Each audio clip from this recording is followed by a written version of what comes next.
الرحيم والصلاة والسلام عليك يا رسول الله وعلى آلك وأصحابك يا حبيب الله. الصلاة والسلام عليك يا نبي الله وعلى آلك وأصحابك يا نور الله.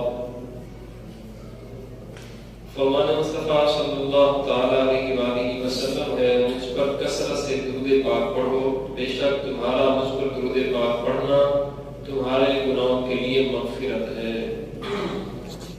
صلو علی الحبیب صلی اللہ تعالی علی محمد صلی اللہ علیہ وآلہ وسلم۔ آج کا ہمارا جو موضوع ہے وہ ہے اذان اور اقامت اور اذان کے بعد کی دعا۔ اذان ایک خاص عمل ہے، ایک خاص پیغام ہے، خاص بلاوا ہے مسلمانوں کے لیے، مومنین کے لیے ایک خاص بلاوا ہے، اللہ کی طرف سے پیغام ہے۔ اب آپ حساب لگا لیں، مؤذن کس کا پیغام دے رہا ہوتا ہے؟ خالق کی کائنات کا۔ کس کا پیغام دے رہا ہوتا ہے؟ خالق کی کائنات، اللہ رب العالمین کا پیغام دے رہا ہوتا ہے۔ اور کس کی طرف بلا رہا ہوتا ہے؟ اللہ کی عبادت کی طرف، اللہ کی عبادت کی طرف بلا رہا ہوتا ہے۔ اب ہم نے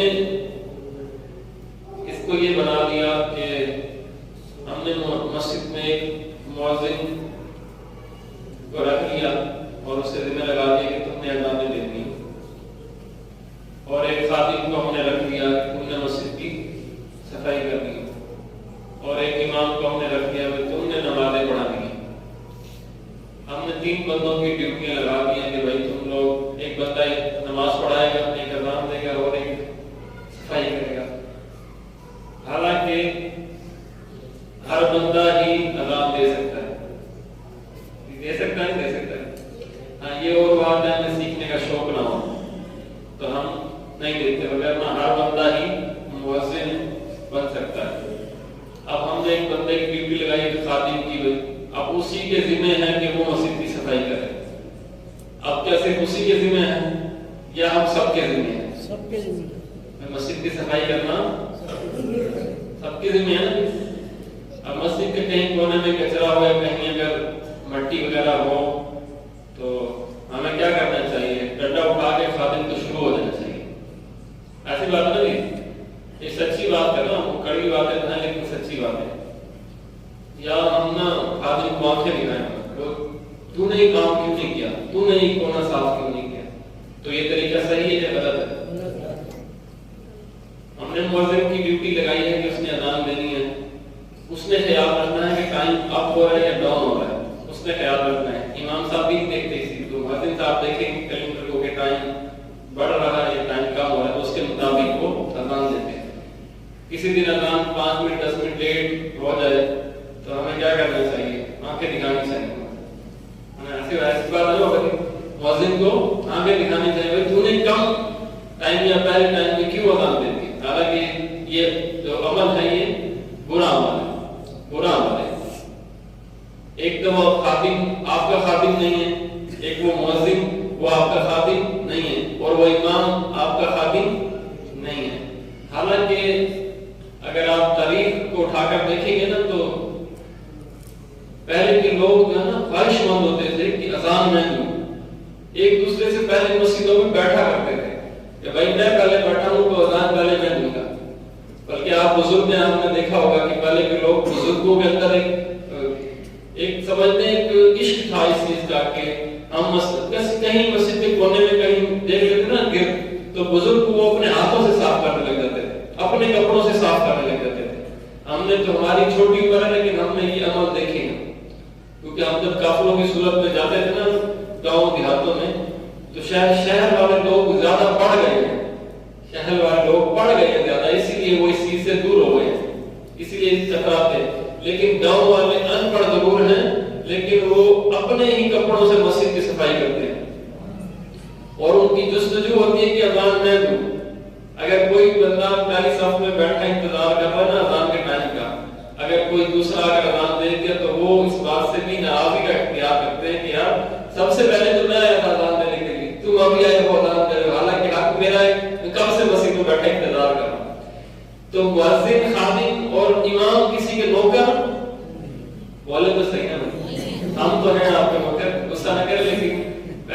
امام مؤذن خادم کا ایک مقام ہے، کہتے ہیں اس کا ایک مقام ہے کہ وہ آپ کے لیے اس پاک جگہ کو صاف کرتا ہے، آپ کے لیے کرتا ہے کہ یار یہ لوگ آئیں تو ان کو پریشانی، تو ہمیں چاہیے کہ ہم مسجد کے خادم کو سر پہ بٹھائیں۔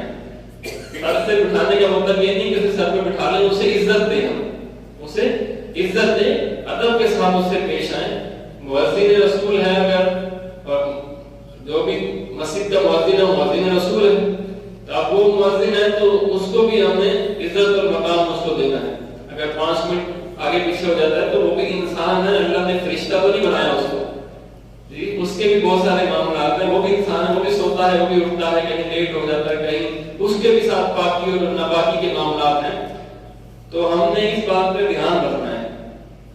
اگر اذان کا ٹائم ہو گیا ہے، دیکھیں مسجد میں مؤذن نہیں ہے، تو سب سے پہلا تو آپ کا حق ہے کہ آپ اذان دیں، لیکن شرط یہ ہے کہ اذان درست آتی ہو، اذان درست، ہاں یہ نہیں کہ ہم اذان غلط دے دیں تو پھر ہم باہر لوگوں کو غلط پیغام دے رہے ہیں، یہاں سے ہم یہاں سے مائک سے غلط پیغام دے رہے ہیں۔ تو اسی لیے ہم نے یہ موضوع بنایا تھا کہ اذان بھی سکھائی جائے، ہر بندے کا شوق ہونا ہے میں بھی اذان دوں۔ اور دوسری بات، سچی بات، شوق ہر بندے کو ہوتا ہے۔ آپ بتائیں، میں دل سے پوچھ کے آپ کو شوق نہیں ہے کہ میں اذان دوں، ہے نا شوق نہیں، لیکن بزرگ بھی کہہ رہے ہیں ہمیں شوق ہے نا، لیکن اب وہ اس بات سے کتراتے ہیں کہ یار کہیں جملے غلط نہ ہو جائیں، تو اس بات سے کتراتے ہیں۔ ہر بندے کی خواہش ہوتی ہے اس مسئلے میں بیٹھوں، لیکن نہیں ہوتی ہے تو اچھا آپ تو بزرگ ہیں نا، بچوں کو بھی خواہش ہوگی کہ یہ خاص مسئلہ کیوں ہے یا ہم بھی کسی دن بیٹھیں، تو لیکن ہر بندہ بیٹھ سکتا ہے، کسی کے لیے واجب تو نہیں ہے، فرض نہیں ہے کہ وہ یہیں بیٹھے گا، لیکن جو درست اقامت کہے گا وہ ادھر بیٹھ جائے گا۔ خواہش تو سب کی ہے، تو درست کرنے کے لیے ہم نے یہ آج کا پروگرام رکھا ہے کہ ہم درست کرنا سیکھیں تو صحیح۔ ہمیں یہ کسی کو سیکھنے کا دل بڑا کرتا ہے، انگریزی بولنے کا بولنے کا بڑا دل کرتا ہے، تو لیکن ہمیں اذان بھی سیکھنے کا دل کرے، ہمارے بچوں کا بھی شوق ہو اذان سیکھنے کا۔ خیر لمبا موضوع نہ ہو جائے ہمارا، تاجدار مدینہ صلی اللہ علیہ وآلہ وسلم نے فرمایا ہے اذان دینے والے کی شان کیا ہے، سبحان اللہ تو کہنا، سبحان اللہ، اذان دینے والے کی شان کیا ہے۔ دنیا داروں سے تو ہمارا کوئی کلام ہی نہیں ہے، یہ تو نہ ادھر کے نہ ادھر کے ہیں، یہ تو ابا کی عزت نہیں کرتے تو امام مؤذن کی کیا عزت کریں گے؟ خیر عزت کرنی چاہیے ہر کامل مومن مسلمان کو۔ میں آپ سب سے مخاطب نہیں ہوں، میں ان سے مخاطب ہوں جو عزت نہیں کرتے، جو عزت ادب نہیں کرتے۔ آئیے حضور کی بارگاہ سے ہم پیغام سنتے ہیں کہ مؤذن کا مقام کیا ہے، حضور کی بارگاہ سے۔ تو حضور تاجدار مدینہ صلی اللہ علیہ وسلم فرماتے ہیں جو بھی اذان دیتا ہے قیامت والے دن اللہ کی رحمت سے ان کی گردنیں اونچی ہوں، دور سے پہچانے جائیں گے۔ تو لوگ پوچھیں گے نا کہ یہ کون سی مخلوق ہے، مطلب لوگوں سے جدا گانا ہوگی، ان کی گردنیں لمبی گردنیں ہوں گی، تو لوگ سلام کریں گے نا کہ یہ کون لوگ ہیں، تو پھر فرمایا جائے گا یہ امت محمدی کے مؤذن ہیں۔ خاتم النبیین تاجدار مدینہ کے امتیوں میں سے جو خاص لوگ تھے جو پیغام میں رب دیتے تھے، یہ وہ لوگ ہیں جن کو لوگ مؤذن کہتے ہیں۔ دور سے پہچانے جائیں گے، لمبی لمبی گردنوں والے، لمبی گردن والا کون ہوگا؟ یہ مؤذن ہوگا، یہ مؤذن ہوگا۔ نشانی بتا دی حضور نے کہ قیامت والے دن یہ لمبی گردنوں سے پہچانے جائیں گے کہ جنہوں نے دنیا میں اذانیں دیتے ہوں گے، اذانوں کا شوق ہوتا ہوگا، مؤذن ہوں گے۔ تو اب ہر بندے کی خواہش ہونی چاہیے نا یار معاشر والے دن کہیں ہم نیچے گھاس پس نہ جائیں، پیروں میں نہ جائیں، ہماری گردنیں لمبی ہوں گی، جلدی ہم نظروں میں آ جائیں گے۔ رب کہے گا تم نے دنیا میں رہ کر میرے پیغام کو عام کیا ہے، آؤ پھر اب کیا چاہتے ہو، جو مقام چاہتے ہو چلو وہی مقام تمہیں دے دیتے ہیں۔ تو اس سے کیا پتا چلا کہ اذان دینی چاہیے سب کو، اذان دینی چاہیے سب کو، لیکن بہترین انداز سے دینی چاہیے، بہترین انداز سے۔ کسی سے میں نے جملہ سنا تھا یا پڑھا تھا، غالباً یاد نہیں ہے، لیکن یہ جملہ مجھے اچھا لگا، میں نے اس پہ عمل کیا، تو اس کا رزلٹ بڑا زبردست ہے کہ آپ کی مؤذن کی اذان بہترین جائے گی نا، خوبصورت، تو لوگوں کے دلوں پہ اثر کرے گی، تو نماز پڑھنے کے لیے کیا ہے۔ اگر آپ کا مؤذن ہی ہو کوئی ایسا ہی، بس سمجھ جائیں گے کیسا ہے کہ وہ اذان دے رہا ہو تو لوگ تنگ آ رہے ہوں، بولے یار یہ کیا کر رہا ہے یار، تو لوگ جب اس کی آواز سے تنگ ہوں گے تو وہ مسجد میں بھی